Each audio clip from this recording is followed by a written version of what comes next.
In this video, I am going to be a little bit negative because I'll be honest with you, the moods have not been great recently. I've cried a lot.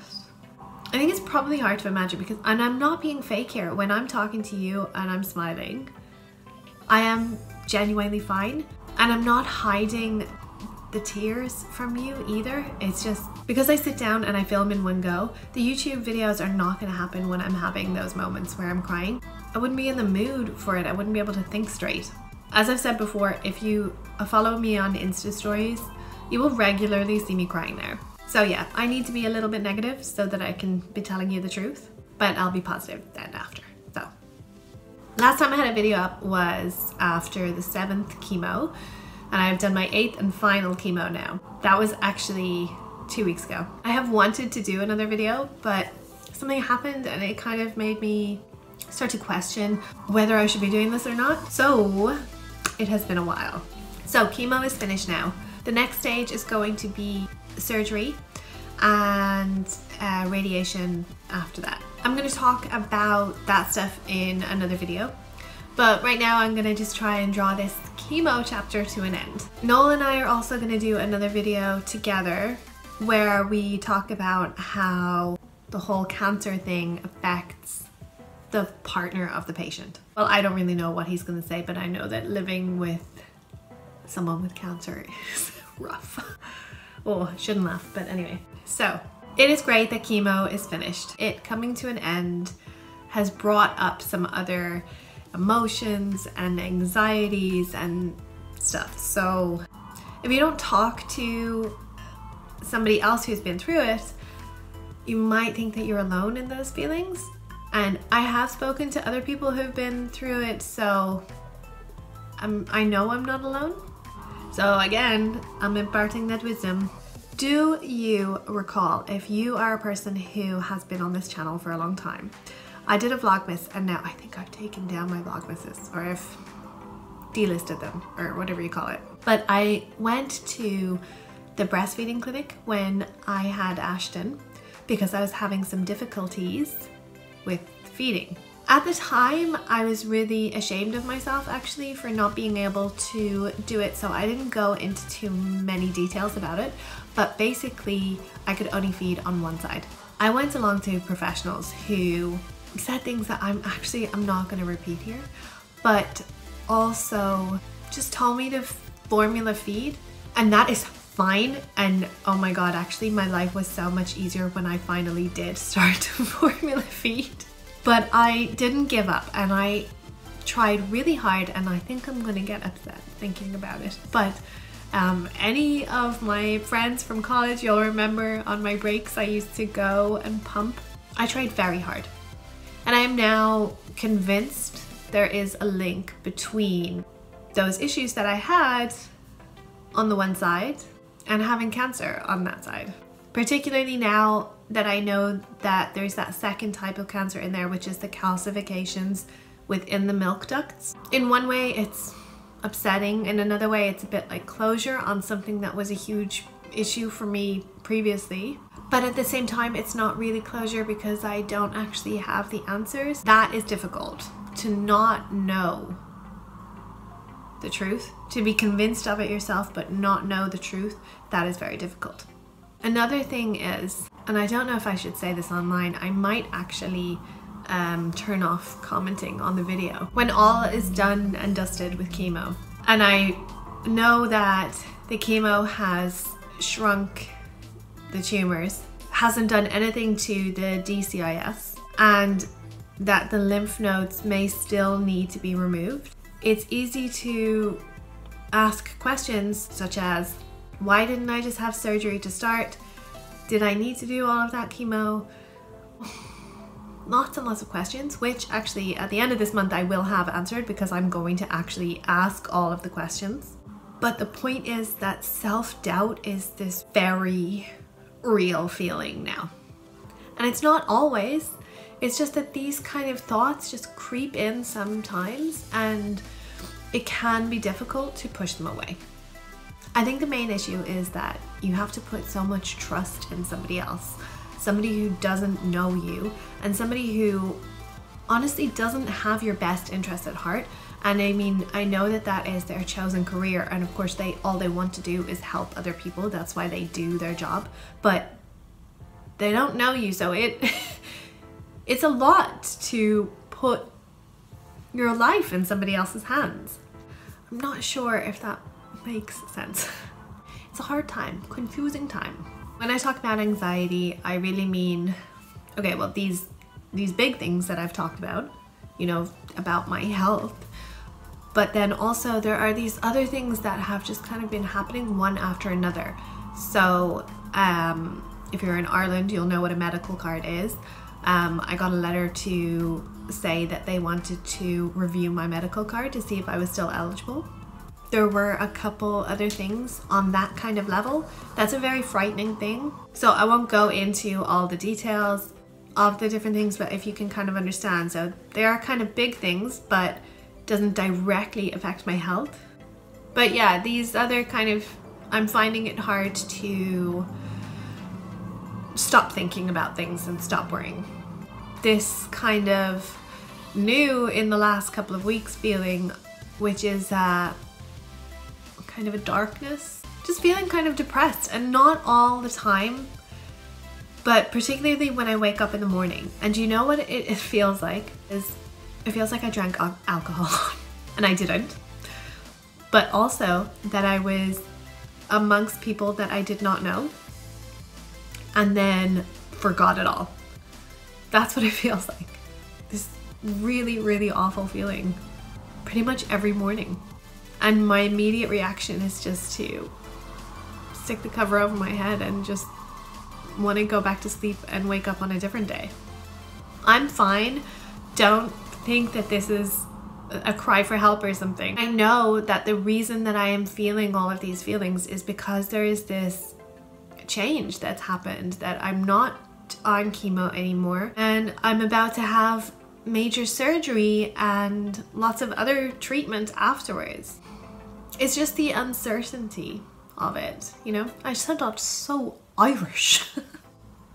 So I was talking to a friend and she had cancer. You know, the conversation went on and she said, I have a lot to thank cancer for. And I can't tell you the amount of times that I've actually said that phrase since, because it's so right. It sounds crazy, but oh God, you learn so much. Honestly, I think that these are things that you can only learn if you become ill, if tragedy strikes, or with age. There's so many times that people who are older than me throughout my life have said to me, if only you could know what I know now. And I even think back to my 16-year-old self and think, oh, if only you knew what I know now. I feel like cancer has given me that flash forward, that cop on, basically. You know, if you'd be walking past somebody, this has happened so many times where I actually just have to say, can you please shut up? Walking past somebody and just make a horrible comment about a person you don't know. You wouldn't like it if somebody was doing it about you. I certainly wouldn't like it if someone was doing it about me, so I just can't do it. Yeah, I'm not saying I'm a saint. I mean, I still go, oh, prick, when someone annoys me, but people don't really annoy me that much anymore. No offense to anyone watching this, but can't shop in Greystones and not get annoyed. A major lesson is that people are good mostly. You know, if you look at somebody and you smile, they'll smile back at you. If you look at somebody and you are scowling and staring at them, they're probably gonna look at you like that too. So if you're going around and thinking, oh, the world's a horrible place, the world is gonna be a horrible place. When you realize that people are mostly good, life is so much easier. On that note, positivity. I think it's easier now to mindfully be positive. I know a lot of people, and I've seen a lot of people say that one of the worst things that you can say to, I think I just spat, sorry. One of the worst things you can say to a chemo patient or a cancer patient is stay positive. Honestly, that doesn't that doesn't bother me, and I think it is important to stay positive. The only time it bothers me is if I'm saying something and it's coming across negative and someone is shutting me down by saying to me, stay positive. So yeah, keeping positive as in not being negative. And it doesn't have to be negative about, it's not necessarily being negative about cancer, it's just about everything. You know, some people are just really negative and no point being like them or surrounding yourself with them. On the avoiding negativity, I have found that I do not enjoy Facebook that much. I find that there's a lot of negativity on Facebook. If you're having a bad day, and not to sound really naive and like a ditz, but you don't want to read the news that day, you choose not to read the news. But if you go onto Facebook, you're actually bombarded with just bad news. And I'm not saying, oh, I don't want to see any of it, I don't want to know any of the news that's happening anywhere because I don't like bad news. I mean, I should have the choice on a day where I don't feel so good to not read that. So it's come to the stage basically where I have to avoid Facebook most of the time. And it's annoying because you miss out on things, family and friends with their pictures and stuff. Like, I love that stuff. There's a Facebook group that I'm a part of that is supposed to be just really fun, but it's come to the stage where someone will write a post and then immediately people will just start attacking on it. I can't leave the group. I can't quit the gym. So yeah, is that just me? Have you found that with Facebook? Facebook is very negative. I really like Instagram. You can control who you see. Did I go off and around there now? I think I did. Another good thing is, and especially for me, if you knew me previously, caring less about the little things. If it's something that happens where it doesn't directly affect me in a negative way, there's going to be no hardship or anything like that as a result of it, I can just let it go. I'm really conscious of saying these things because anybody who knows me in my day-to-day life is probably thinking, what are you talking about, dude? You'd be freaking out every single day. But you know, it's the small things I'm talking about. I mean, this has happened on more than one occasion, but where somebody unfollowed me, and I really thought, oh, what did I do to upset that person?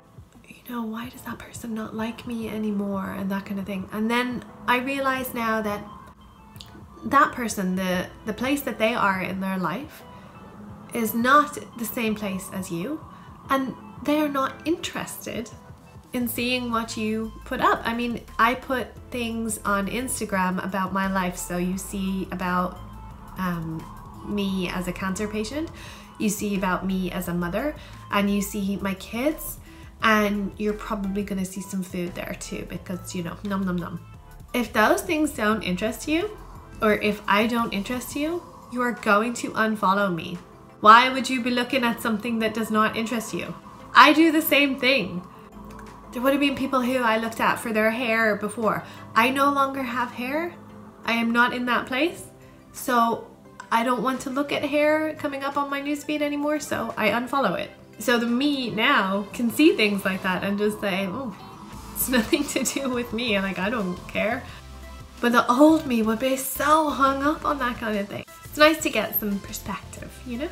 Anyway, listen, I went a bit babbly here. A lot of people have asked me what is the update and why have I not put up another video. So I really feel like I needed to do a little bit of an update here. Just let everyone know I'm still alive, I'm still okay. One thing, because I haven't mentioned this actually, since the last chemo, which was Taxol, I have had really bad bone pain and neuropathy. The more you do, the worse the side effects are.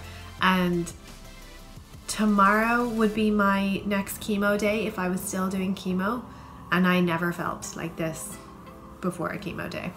Particularly at the end of the day and in bed at night. Ouchie. So that's just an FYI, if you're following this, to know what's coming.